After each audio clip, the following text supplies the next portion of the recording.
இந்த உலகத்துல பல சக்திகள் இருக்கலாம். ஆனால் என் நம்பிக்கையின் ஒரே ஆதாரம் இருக்கிறார். என் காப்பாளர், என் வழிகாட்டி, நான் நம்பும் ஒரே சக்தி பரமசிவன்.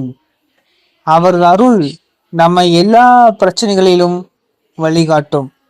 அவரது கண்கள் எப்போதும் நம்மை நோக்கியே இருக்கின்றன. நம் மனங்கள் பிரார்த்தனை செய்திடும் போது அமைதியால் நிரம்பும். எவ்வளவு சோதனைகள் வந்தாலும் அஞ்ச வேண்டாம். நம்ம பாதை நிலைத்திருக்கும். சிவன் பெயரை சொல்லும் ஒவ்வொரு நாளும் நம் வாழ்க்கை ஒளிர செய்யும். நம்பிக்கை இல்லாமல் வாழ்க்கை சோர்வாக இருக்கும். ஆனால் நம்பிக்கை வைக்கும் நபர்களுக்கு சிவன் அருள் அனைத்து வழிகளும் தோன்றும்.